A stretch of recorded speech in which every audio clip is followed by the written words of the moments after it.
It's the Unhappy Hour. All right, everybody, welcome back. My name's Brian Engelman. Thanks for listening to us. We just had a good interview with Issa Hodge. You can definitely check out his interview. We talk about everything. Harry Reid leaving the White House, leaving Congress. Monsanto, you've got to see this lobbyist say, oh, that glyphosate, it's so safe, I could drink a quart of it. He goes, oh, I have some here. You want to drink some? He goes, no, I'm not stupid. These people are incredible. Amanda Knox is not guilty. The Craigslist killer, the baby that cut out the baby, she's not going to get charged. That guy flew the plane, it looks like, on a murder-suicide pact into the plane. It's a really horrible story. But we're going to switch gears over here and we're going to talk sports. This is the only Cleveland-centric, Los Angeles-based sports show that I'm currently aware of. So what we want to do is we want to bring in Rob Trautman. Man, it's weird. It's not generating. Yeah, see, this is the beauty of being your own producer, I suppose. When you're your own producer, you have to get all of the guests on the program. You have to. See, it's right here. It won't let me. Maybe I could call it that way. All right, yeah, perfect. Thank you. I'm the producer, I'm the engineer, I'm the on-air talent, I'm the researcher, I'm the web designer, Ted Distel's the web designer, I'm the web manager. But yeah, celebrating 4 years. Do us a favor, check out thenewamericanmedia.com. On Twitter, we're at American_media_. That's American_media_. That's all on the New American Media. On the right-hand side of the page is our Facebook feed. You can also do a search for The New American Media with spaces in between and like the page. We do definitely different content on Facebook, different content on Twitter, different content on our homepage, and then youtube.com/The New American Media. Leave some comments. We have now surpassed the 450,000 video view mark. Thank you, everybody. Definitely talk a lot of sports over there, talk a lot of politics, and the conversations continue over there. So please join us. So without further ado, let's bring in Rob Trautman to talk some Cleveland Indians. As long as you guys are okay with that. And by the way, if you're not okay with that, it doesn't matter. I'm doing it anyway. This is my show. No, Katie, it's my show. South Park. Brian, good to hear from you. Rob Trautman. How you doing, sir? I'm doing good. How are you, buddy? Living the dream. I mean, geez, let's tear through the Cleveland Browns. Just give me an update on if we're going to be on Hard Knocks, if you think Manziel's the quarterback of the future, what we should do in the draft. Then tell me about the Cavs. Let's talk about LeBron James as the MVP candidate, and are we going to win the title this year? And then let's get into the Cleveland Indians. So go. Wow. Go. Well, let's just say the Browns declined to be on Hard Knocks. So well, they said they didn't want to, but they could still be forced. Right? They could be, yes, and that's going to be interesting to see how that turns out. Johnny Manziel, I mean, he could be the future quarterback of the Browns. Him and his girlfriend, I believe, broke up recently, and he's about to get out of rehab, so maybe he's trying to turn things around after the terrible season he had last year. It's going to be interesting to see how he comes back into camp if he's prepared. Last year you'd think, sitting behind Brian Hoyer, that he would come in really prepared and, want to tear the league up, as he once said. And instead, I think he did the complete opposite. So let's see what happens when he gets out of rehab. A lot of people in Cleveland weren't happy with Josh McCown being signed, but I don't think it necessarily means the Browns aren't going to draft a quarterback. I think they still could. Because Thad Lewis is not going to make the roster, most likely. They're going to keep Manziel. But they could keep Manziel in another rookie project. Exactly. And, Thad Lewis came in. It's not bad to have too much depth there and just let them fight it out and see. Hey, look at the Ohio State Buckeyes. The team. The Ohio State Buckeyes. Braxton Miller goes down, and then J.T. Barrett steps in. J.T. Barrett goes down, and Cardale Jones comes up. It took 3 quarterbacks to win a title. But they did it. Exactly. That's a position you want to have depth at. For sure. So yeah, I mean, I guess I would just finally say, if I was HB, I'd be like, that's fantastic, Mike Pettin. We'll see you on Monday. That is going between Josh Gordon and Johnny Manziel with their drug problems and the Browns' rabid fan base and their perpetual in it. The sob story of the drive and the fumble and Art Modell and Bill Belichick and Nick Saban going other places, Ozzie Newsome going other places, Ray Lewis getting drafted as a franchise player in the very first. It's just everything about this franchise is just misery, and I really think it would make for great TV. I think if HBO is smart, that's what they would do. If I were the Browns, I absolutely would not want to do it. But if I were the NFL, I'd force them and say, hey, it's your turn, guys. 10 other teams have gone. This is your time. Yeah, I mean, if I'm HBO, I definitely want the Browns. I mean, they're probably the best team that have, the most interesting headlines out there, with the NFL team. Now, if I'm the Browns, I'm not necessarily, there have been a lot of bad, everybody says the organization is terrible. It's all over the place. It's messed up. This might be a time for the Cleveland Browns to actually, show the world that they're not as messed up as what everybody thinks, and they're trying to, do the right things, and they're organized, and, it's a good organization to play for. I mean, it might not actually be a bad thing for them. I mean, unless they're completely in disarray and, things illegally are happening behind the scenes. But a lot of times with the Hard Knocks, the Cleveland Browns have the end say. They can actually look at the footage and put in what they want and take out what they want, that I heard this week from people talking about it. And to me, I mean, I kind of think that it wouldn't – I don't know. It depends where the organization is, I guess. They know better than us. But, I mean, if I'm the Browns and I want, players and fans and everyone to see kind of what's going on with the Browns and that they're organized and that they're not as bad as what everybody says they are, I would maybe not mind being on that chance program. To turn it around. They would definitely have that possibility. What do you make, and we'll wrap up on the Browns, what do you make of what we should address in this draft? And Ray Farmer apparently is going to be punished severely. I mean, which makes no sense to me. We have wireless receivers inside of the helmets of quarterbacks, but somehow we can't send a text. Something wrong with a fax? Could we send a carrier pigeon? Like, everything's interconnected. I don't get what the big deal is here. Way different than the New England Patriots deflating balls or the Falcons pumping in artificial noise. Those are competitive balance things. Like, what is the problem with the text? We get texts from everybody, even people at work, and we don't want them. I just don't get it. How bad of a punishment do you think we're going to get? They're saying it's severe. Yeah, I thought the same way you did. I mean, this is a text message. I mean, is Ray Farmer seeing something from up in the box and he's trying to signal down the coaches? I mean, that's the thing. They're talking about severe. The New England Patriots had video cameras at practices of the Indianapolis Colts, and we're talking about practice, not a game. We're talking about practice, man. Practice. But I mean, there have been so many other things going on in the NFL, and for this to be like a severe case, I mean, they were talking about possibly suspending Ray Farmer, giving him a fine, and then possibly taking draft picks. And I mean, if the draft picks, are any higher, if it's like a second or third round, to me that's almost ridiculous. But it was brought out by Mary Kay Cabot, who actually writes for the Plain Dealer in Cleveland.com. And, she made a pretty big deal about this when it first happened, and that's when the NFL then went back and took a look at it. And I was like, is that really necessary? But, I understand it is illegal, and there should be some sort of something happen. You slap the wrist. You slap the wrist, and you send a text message back and say, "Hey, don't do that. We're going to dock you $50,000. Seriously, you do this again, and now that you know the rule, yeah, we're gonna really hammer you hard. We're gonna take whatever." This seems like this is something you should get a warning on. This isn't Aaron Hernandez shooting somebody. It's not beating somebody in a elevator in Las Vegas, and we'll see if Ray Rice plays again. But hey, here's Allen Iverson.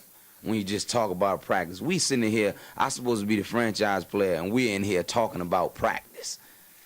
I mean, listen, we talking about practice. Not a game. We talking about practice. Not a game. We talking about practice, man. Practice. Anyway, I digress. Okay, so we'll see what happens. Who do you take in the first round? Do you try to go up and get a quarterback? And seriously, I want to talk Tribe. I mean, I don't know if I trade the farm to get a quarterback, but a lot of things have been said about the Browns going defensive line and offensive line, which I don't think that's a bad way to go. I think they need to get to the quarterback, like a defensive end, someone that can really pressure the quarterback. Because defensively, this team's not bad. Offensively, they still put up some points, and now they got some wide receiver depth. And if McCown can just, limit the mistakes, I don't think they're going to be as bad as what everybody says. But, they need a lot still. I would go offensive line or defensive line probably in the first round, or some defensive positions. You can get another young corner. But defensive line and a run stopper would not hurt the Browns there. Don't we need a wide receiver, though, a playmaker? Yeah, I mean, they do need a young one, but I feel like you can get that maybe in the second round because I feel the top wide receivers in the draft probably are going to go. I mean, they could get one at 12, I think. There'd still be, at least a top 4 wide receiver in the draft there. But I still feel like you can get one in the second or third round and him still have an impact. All right, you know what? Let's just skip the Cavaliers stuff for now. Unless you have a very interesting take on what you've watched in the Cavs. God, I don't remember the last time we talked, Rob. It hasn't been a while. Let me back up. I say these things and I kind of talk myself in circles. So now we're back to this. Rob Trautman. Rob Trautman. Give me your take on the Cavaliers as they head into the playoffs. Well, I think they've gotten stronger and stronger. And the last time we talked, I think we were talking about Kevin Love coming to Cleveland, and you actually said you had a source that said he was coming to Cleveland. So you were right about that. You know what? Any source I have when it comes to basketball is coming through Zach. If you guys have paid attention, Zach Barris, he's been on the program 3 or 4 years from Cleveland. He actually lives in the building with Johnny Manziel, and his roommate broke up the fight. If you remember that, there was a fight after hours at the elevator between a fan. He was there. Anyway, I digress. But yeah, those are the sources I had there. I mean, he had that Kyrie was re-signing and that LeBron was coming back, and he's very connected when it comes to that stuff. He knows what he knows because he doesn't know nothing. But, yeah, I mean, this team was weird when they first started. Everything was out of sync from the first game forward, and then they started making trades. Timothy Mozgov, J.R. Smith, which I thought was a throw-in, but turns out he's a hell of a good player when you're on a good team, and Iman Shumpert. Talk about how you think we fare against any team in the league. Like, how do you handicap our chances to win the title this year? I think they're pretty good. I mean, this team, I agree. Since they picked up J.R. Smith, Shumpert, and Mozgov, it's been a different story. These guys have really fit in nicely, and they were needs that we definitely could use. J.R. Smith, I didn't realize how good he was defensively. I mean, he's a really good defensive player, but he's fitting a role perfectly. I mean, he's just knocking down shots. He's one of those spot-up shooters.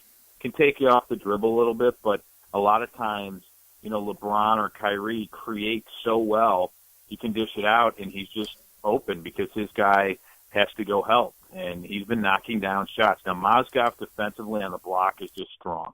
I mean, he blocks shots, rebounds well. He's very athletic. He's pretty quick down the court. He's exactly what they need, a true center down low and very physical. And then Shumpert, defensively is impressive. Offensively, he hasn't been unbelievable, but he's still a guy that can score, but defensively he's been very impressive. So those guys coming in here have fit in really nice and added depth to this team. And, I mean, when you look at the points, I mean, they score almost over 100 points per game. Yeah. I mean, it's been unbelievable to watch, and even defensively they've gotten better that way too. I feel like, this team in a 7-game series is going to be tough to beat by any team.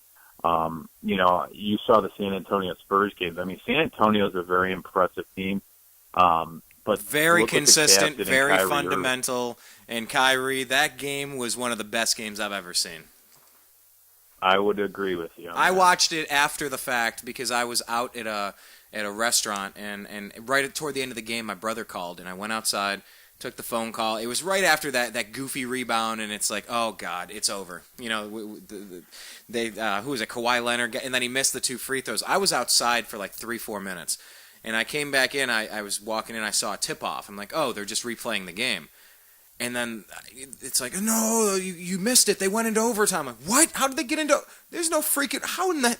Kyrie with 57 points. You know, I said at the time that maybe Kyrie's an honorable mention vote getter in the MVP race. Do you think LeBron James earned the MVP this year? I guess the sexy picks are Curry or Harden or Westbrook, but I mean, looking at the Cavs last year to this year, I don't know how anybody could, with a straight face, argue that anybody is more valuable to a franchise than LeBron James. Yeah, I mean, I think Harden's an impressive player, but when you look at what LeBron James has done to this team, I mean, everything runs through LeBron James. I mean, playing-wise, you know, he scores still a lot. He gives you the assists. He does everything. And, you know, he's been such a difference maker for the Cavaliers, and without him, you know, they're not where they're at right now without LeBron James. No way. I mean, close. You know what? Before we get get to Steph Curry, I was just going to say that LeBron even helps the players in practice. I mean, listen, we talking about practice, not a game. In practice, not a game, and in the game. We talking about practice. You've been setting this up all. You wanted to play this clip all week long. No, I could probably say, I got to honestly say, during the first year that I did the Unhappy Hour, I probably played this every single episode because it still cracks me up. And then you get the, not a game, we're talking about practice. And then it cuts to Jim Mora. Playoffs? Talk about playoffs? You kidding me? I just hope we can win a game. And then we're talking practice, playoffs, practice, playoffs. Anyway, no, I do this all the time. Forgive me. It's one of my gluttonous moments. I just have to do it, and my psyche takes over. Yes, really, back to Steph Curry. This is not the unhappy hour. This is like a happy hour for you. I mean, you're loving it, right? I'm always in a good. Listen, man, I am always in a good mood talking Cleveland sports because nobody is a member of the fraternity that we are. This is something unique. This is a version of sports pain, sports blue balls that is unrivaled by anybody. Oh, what about the Chicago Cubs? It's like, shut up. You had the Blackhawks. You had Jordan. You had Walter Payton. You had titles. Yep. Shut up, Chicago. Hey, what about the Red Sox? Up until last decade, it's like, come on. You had Larry Bird. You had nobody knows what Cleveland has gone through with the Indians, the Cavs, and the Browns. But no, I am in a good mood. It is the end of a long week, and I am having fun with it. But I did cut you off at Steph Curry. You were saying that he's been pretty remarkable this year. Yeah, when you look at other teams, I mean, Steph Curry is an unbelievable shooter. But does he do everything? I mean, he's a shooter. He might dish out some assists. He doesn't get a ton of rebounds, even assists. He's just a guy that puts up a lot of points. To me, that's not necessarily an MVP. I mean, he's an unbelievable player, and I'm not discounting that. And the same with James Harden. James Harden is a guy that can shoot lights out. He does assist and give you some rebounds. But LeBron James is just a complete package. I mean, we can go down the line of other great players that are playing in the league right now that are difference makers on their team, but I just feel like LeBron James still gives you, the 29 points or 25 points, whatever he is per game, gives you, 9, 10 rebounds per game, 8, 9 assists per game, and without him on the floor, I mean, the team is just different. He opens so many things up because people have to double team him. That you're seeing a difference. I mean, you're seeing J.R. Smith impressive. Coming out. You're seeing Kyrie Irving having flexibility because when LeBron's out there, I mean, who are you going to double? Who are you going to cover? I mean, those are decisions that are pretty tough for other teams. And, LeBron James creates a lot of mismatches. And, I just don't see that with other players. James Harden, though, has had a good year. And like I said, Michael Westbrook with the up-and-down season the Oklahoma City Thunder has had Russell, Kevin Durant out and fighting for that playoff spot. I mean, that is pretty impressive. What do you make with Russell Westbrook moving forward now that Kevin Durant, he's out for the season, 4 to 6 weeks, months? He's done. Like they're shutting him down. That's an absolute huge loss for that team. And is Westbrook going to wear down now? That's going to be the interesting thing to see with the Oklahoma City Thunder, because he's just doing so much right now, and they need some other scoring. This is where Reggie Jackson, they traded to the Pistons, probably wouldn't have been bad. Is Deion Waiters going to step in there and help the scoring out? They're going to need him to. Still doing the same exact thing he did in Cleveland, where he's a good player, but a lot of his baskets don't mean a whole heck of a lot. Well, or maybe he has talent, but he's not a great player. He has a lot of good talent, but he's not a great player. Yeah, that's probably what I would say. Because the basketball IQ of somebody like a LeBron James, the basketball IQ of them is through the freaking roof. You can tell a smart player and a dumb player. And unfortunately, Deion never really stood a shot if you're trying to live up to LeBron standards. But hey, it seems like it worked out okay. It seemed like 2 first-round picks were pretty high price to pay for Mozgov. But geez, could you imagine this team without that 7-footer down there? I couldn't. I wouldn't want to. No, I don't know who. Kevin Love. I actually think Kevin Love too has really come on and done a nice job since Mozgov, because now he doesn't have to necessarily bang with the big boys as much. He can either go outside or in and create the mismatch as well. So I think he's done. Are you convinced Are you convinced that Love is happy here, that he's going to re-sign with the Cavs, and that we don't ultimately do a sign and trade to get LaMarcus Aldridge or something down the road? There's a lot of rumors and rumblings with Love. He always seems to kind of say the right thing, except with the MVP talk. But so what? He played ball with Russell Westbrook, and he thought he was having an amazing year. He gave him a shout-out. But, I mean, you're on the team with LeBron. How do you not say it's LeBron? How do you not do that? And Zach probably has the answers with this one, because he probably knows exactly what's going on with that situation. He's calm and comfortable. He's calm and comfortable that everything's fine. He's going to sign and be a Cavalier. I'm not. Zach is comfortable. I'm not in this. You know what? I think he's going to sign, and he has said it on more than one front. When you listen to a lot of his interviews about him re-signing and he's not going anywhere. I think he actually was asked if he's going to re-sign with the Cavs, or if they win a championship, are you going to re-sign with the Cavs, or will that give you an opportunity to go elsewhere? And he said, either way, I'm signing with Cleveland. Yeah, you're so right. That is going back to Cleveland. That's the number. Either way, I'm going to be playing for the Cavs next year, regardless. Yeah, and that's good to hear. I mean, sometimes you do see him on the court, and it does seem like he is distanced. He's a little bit far apart from the other players, whether it's LeBron and the other guys. But I think that's kind of who he is. I think he stays to himself a little bit. But, I still think, on this team he fits in well. It was just a little bit of a process for him to understand his role. But now that he understands his role a little bit better, I feel like it's come along, and he's gotten a lot better, a lot more opportunities to score, and he's fit in nicely. But fitting in with the other teammates, to me, it doesn't look like, he's fitting in unbelievably well with them, but that could be off the court. I think on the court he fits in nice, and I don't see him going anywhere else, especially with the run.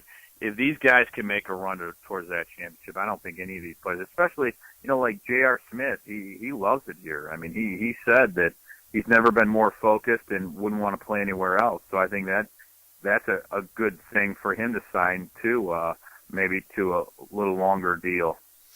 So we'll have to wait and see what happens. It's almost the flip side. It's like Johnny Manziel found everywhere to party. And I'll tell you what, the building he was living in, the one that Zach lives in, the one that has a bar inside the basement, and it's an old bank building, and it still has all the big bank vault doors in the bottom.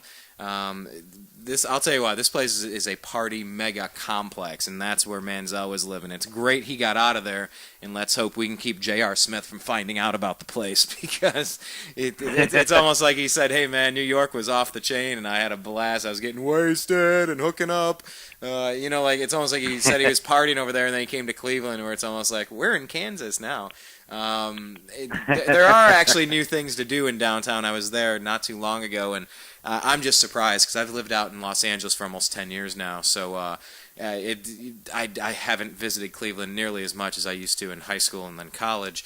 But yeah, the city is way different and way cooler than I remembered it being in certain places. It's actually continually changing. You know, Public Square is going to be a lot different. They started that whole process to make it look a little bit nicer and change some things up there. The flats are starting to move in a positive direction. Downtown Cleveland is actually becoming a city that's pretty impressive, and like the Republican convention coming to Cleveland, that's going to be pretty impressive, and I know the city's probably gearing up for that, but like you said, it's changed so much. Even, you know, I've lived in Cleveland my whole life, but you know, don't go downtown Cleveland all the time, but when I do, you could see the changes every single time you go down there. And you know, like movies are being filmed downtown a lot now. I mean, it's just changed in a positive way, and Cleveland's a lot different than what people say. I mean, yes, the weather sometimes stinks, but you know, you have 4 seasons.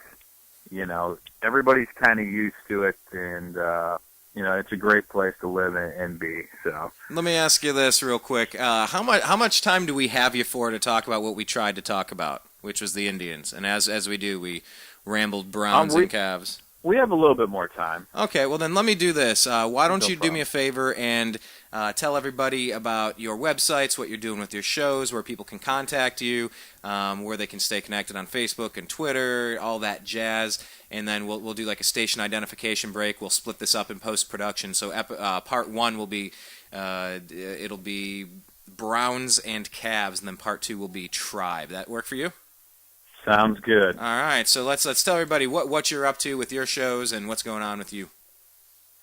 Yeah, we're at SOT Podcast on Twitter, and it's called Sports on Tap. We're a local podcast here in Cleveland, and we talk a lot of Cleveland and national sports, but we also talk a lot about high school sports, have interviews from whether it's college recruits going to college, D1, D2, D3, NAIA, whatever colleges you want to talk about.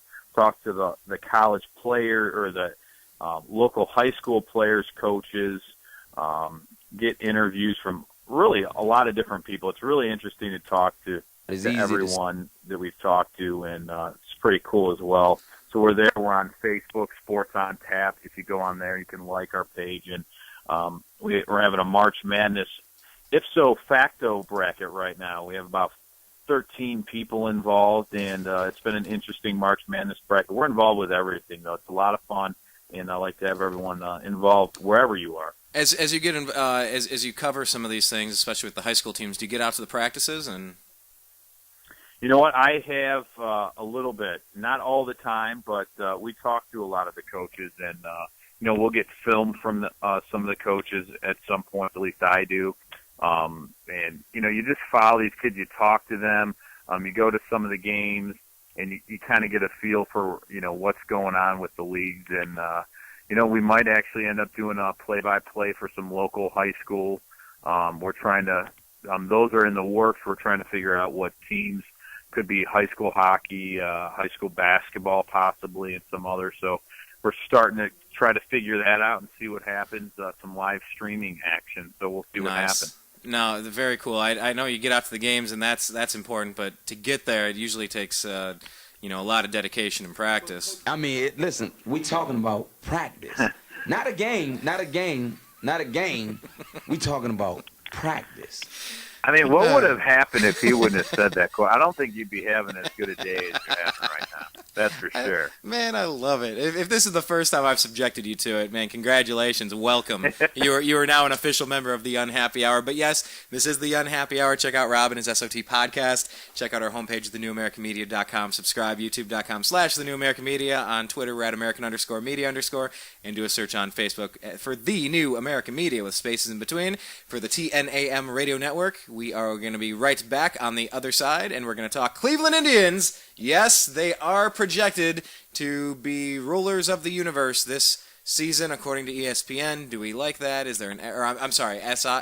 Actually, most of the places are saying that this could be the Tribe's year, and I kind of like it. So we'll be back, we'll focus, and we'll talk Tribe on the other side. It's the Unhappy Hour.